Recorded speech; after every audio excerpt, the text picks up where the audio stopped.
Assalamualaikum warahmatullahi wabarakatuh. Bagaimana kabarnya anak-anak hari ini? Alhamdulillah, mudah-mudahan semuanya dalam keadaan sehat walafiat dan bahagia. Pada pertemuan kali ini kita akan lanjutkan tema 1 subtema 2. Materi apa ya yang akan kita pelajari? Oke, sebelum kita lanjutkan, kita awali dulu dengan membaca basmalah bersama-sama. Bismillahirrahmanirrahim.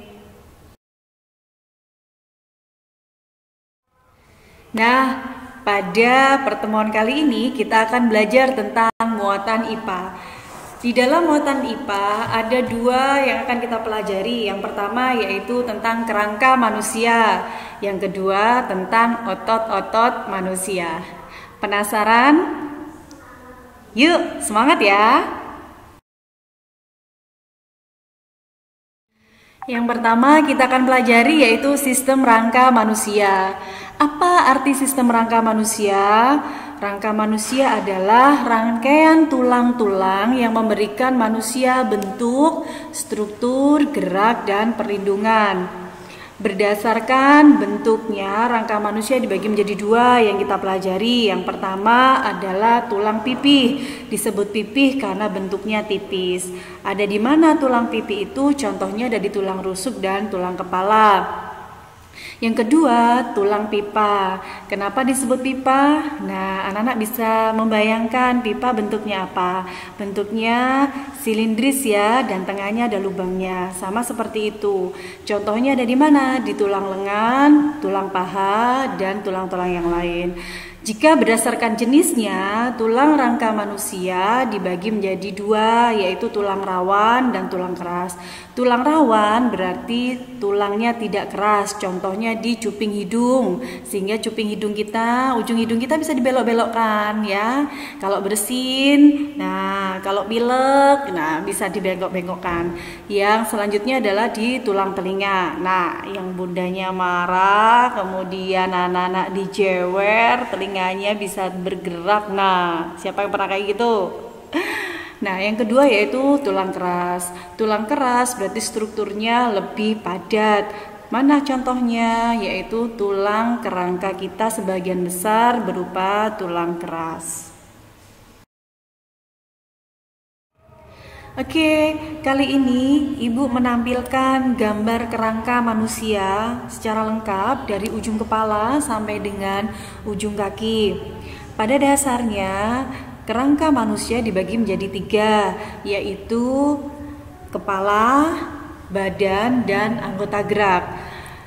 Yang kepala, dilihat itu gambar yang ujung sebelah kanan ya. Ada tulang dahi, tulang mata, tulang hidung, tulang rahang atas, tulang rahang bawah, tulang pelipis, tulang ubun-ubun, dan tulang kepala belakang. Selanjutnya yaitu tulang badan. Di tulang badan yang pertama bagian atas kita kenal tulang selangka yang ada di bagian depan leher kita. Ada yang bentuknya seperti tempat sabun. Nah, itu disebut dengan tulang selangka. Yang di bagian belakangnya lengan kita itu disebut dengan tulang belikat. Yang bagian bawah kita kenal dengan tulang usus, dia akan menyangga usus kita dan sistem pencernaan kita. Tulang kelangka, ada tulang kemaluan, dan tulang duduk. Pada bagian dada kita mengenal tulang rusuk. Tulang rusuk manusia dibagi menjadi 3. Yang pertama, tulang rusuk sejati. Berapa jumlah tulang rusuk sejati? Tulang rusuk sejati kita ada 7 pasang. Terletak di bagian atas dan menempel pada tulang dada. Yang kedua, tulang rusuk palsu. Ada berapa pasang? Ada 3 pasang. Tulang rusuk palsu, dia saling menyatu dengan temannya dan tidak menempel pada tulang dada. Yang selanjutnya adalah tulang rusuk melayang. Jumlahnya ada 2 pasang. Anak bisa lihat di gambar ya. Oke, di bagian tulang dada yang paling ujung itu terlihat runcing, maka disebut dengan taju pedang. Nah, kita lanjutkan dengan yang bagian belakang. Di bagian belakang ada tulang leher kita yang menyangga kepala kita, kemudian dilanjutkan dengan tulang punggung, tulang pinggang, tulang kelangkang, dan paling ujung sendiri adalah tulang ekor. Yang terakhir adalah tulang anggota gerak. Kita bagi menjadi dua, anggota gerak atas dan anggota gerak bawah.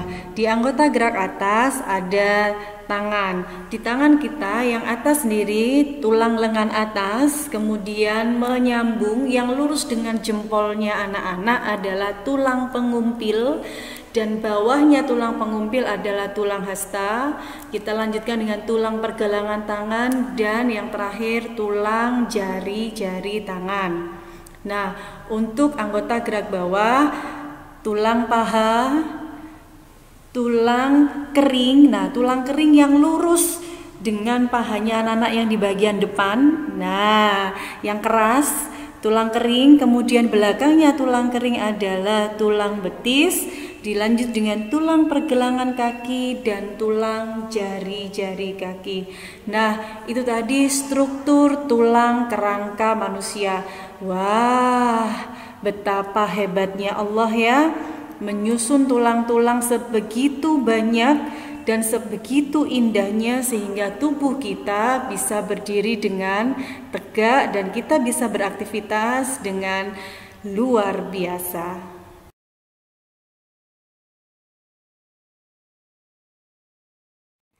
Fungsi tulang manusia. Kenapa Allah menciptakan tulang pada manusia? Nah, yang pertama fungsinya adalah menopang dan memberi bentuk tubuh manusia. Tinggi badan, bentuk rahang sehingga nanti wajahnya satu dengan yang lain berbeda. Nah, kemudian menopang tubuh manusia supaya bisa berdiri dengan tegak, kalaupun duduk, duduknya juga dengan lurus. Yang kedua, sebagai alat gerak. Bisa dibayangkan anak-anak, jika tubuh kita tidak ada tulangnya, bisakah kita berdiri? Bisakah kita duduk? Bisakah kita berjalan, menulis, makan, aktivitas yang lain? Tentu tidak. Nah, itu hebatnya Allah. Karena Allah menginginkan kita bisa beraktivitas, maka Allah memberikan tulang pada tubuh kita. Yang ketiga, melindungi organ-organ yang penting. Seperti apa? Seperti otak kita. Karena otak itu rapuh, lembek, maka otak dilindungi sama sesuatu yang keras. Apakah itu? Tulang tengkorak. Sama juga dengan paru-paru, karena paru-paru termasuk organ vital manusia, maka dilindungilah oleh tulang rusuk dan tulang dada. Sama juga dengan jantung kita dilindungi oleh tulang rusuk dan tulang dada. Yang keempat, fungsi tulang adalah memproduksi sel darah. Nah, ternyata sumsum tulang yang ada di tulang belakang kita itu berfungsi untuk menghasilkan sel darah. Wah, luar biasa ya, sehingga sel-sel darah pada tubuh kita selalu muda ya. Jadi sel-sel darah yang sudah tua dia akan hancur, kemudian digantikan dengan sel-sel darah yang muda sehingga tubuh kita insya Allah selalu sehat. Yang terakhir, tulang berfungsi untuk menyimpan mineral. Ada 2 mineral penting yang disimpan di dalam tulang, yaitu kalsium dan fosfor. Nah, anak-anak ibu, kalau anak-anak ingin tulangnya sehat, maka konsumsilah makanan yang mengandung kalsium dan fosfor. Oke?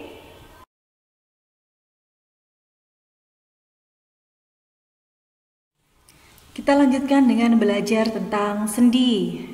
Ya, sendi adalah hubungan antar tulang rangka manusia. Pada kali ini Ibu memperkenalkan 2 sendi. Yang pertama adalah sendi mati dan yang kedua sendi gerak. Disebut sendi mati karena dia tidak bisa bergerak. Letaknya ada di tulang tengkorak kita. Yang kedua sendi gerak. Sendi yang bisa bergerak dibagi menjadi 5 bagian. Yang pertama akan kita pelajari adalah sendi putar. Nah, sendi ini bergeraknya berputar pada ujung tulang yang lain. Letaknya adalah pada tulang tengkorak dan tulang leher leher kita. Yang kedua, sendi peluru. Sendi peluru bergeraknya ke segala arah. Di manakah letaknya? Dia letaknya dari tulang lengan atas dan gelang bahu. Yang ketiga, sendi geser. Gerak sendi ini adalah bergeser saja. Di manakah letaknya? Pergelangan tangan dan ruas tulang belakang. Yang keempat, sendi engsel. Sendi engsel bergerak hanya ke satu arah saja. Di manakah letaknya? Pada tulang, lutut, dan siku. Yang kelima, sendi pelana. Sendi pelana adalah sendi yang bergerak kedua arah, bisa ke samping, bisa ke depan. Letaknya adalah tulang pangkal ibu jari.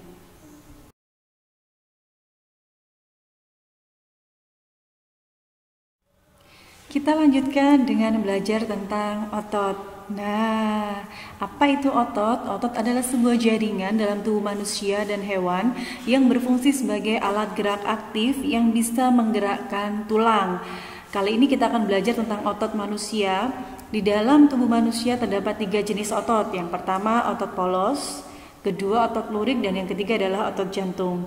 Supaya lebih jelas, kita perhatikan tabel berikut ini.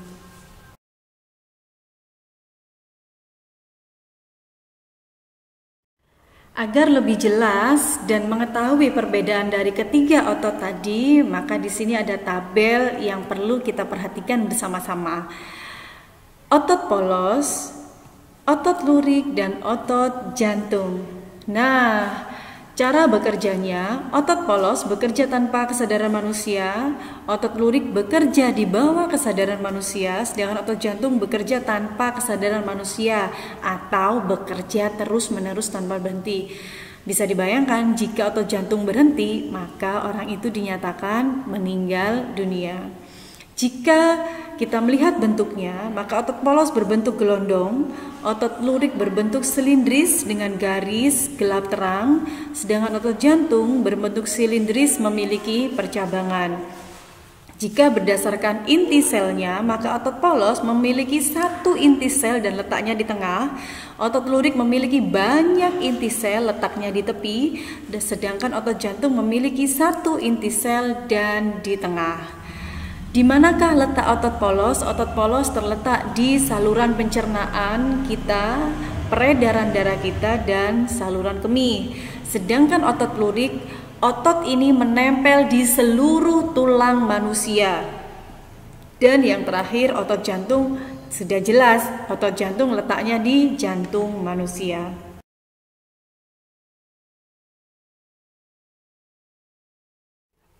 Oke, anak-anak, mari kita lihat gambar ilustrasi yang ada.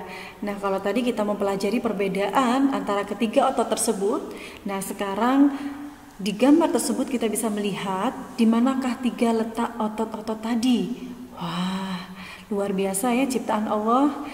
Di gambar yang sebelah kanan itu menunjukkan di mana letak otot tersebut dan juga bentuk daripada otot tersebut. Otot polos bentuknya gelondong dengan 1 inti sel di tengah, otot lurik bentuknya silindris dengan banyak inti, kemudian otot jantung silindris bercabang dengan 1 inti sel di bagian tengah. Bagaimana anak-anak? Sudah lebih paham perbedaan dari ketiga otot yang ada pada manusia? Nah, nanti sambil ditambah dengan informasi yang ada di buku ya. Selamat membaca. Kita lanjutkan dengan cara merawat otot. Agar otot tubuh kita selalu sehat, maka kita perlu merawatnya dengan baik. Bagaimana caranya? Yang pertama adalah hindari kegiatan yang bisa mengakibatkan cedera otot ya, atau kegiatan aktivitas yang berbahaya. Yang kedua, melakukan peregangan atau pemanasan terlebih dahulu. Yang ketiga, lakukan latihan secara rutin. Yang keempat, memenuhi kebutuhan cairan tubuh. Yang kelima, konsumsilah makanan yang sehat dan bergizi. Yang keenam, meringankan nyeri otot. Dengan cara apa? Dengan cara relaksasi. Alhamdulillah, materi kita sudah selesai. Kita hari ini belajar tentang kerangka manusia dan juga otot manusia. Mudah-mudahan menjadi ilmu yang manfaat dan barokah. Bahagia selalu anak-anakku. Kita jumpa lagi di pertemuan yang selanjutnya. Terima kasih atas perhatiannya. Wassalamualaikum warahmatullahi wabarakatuh.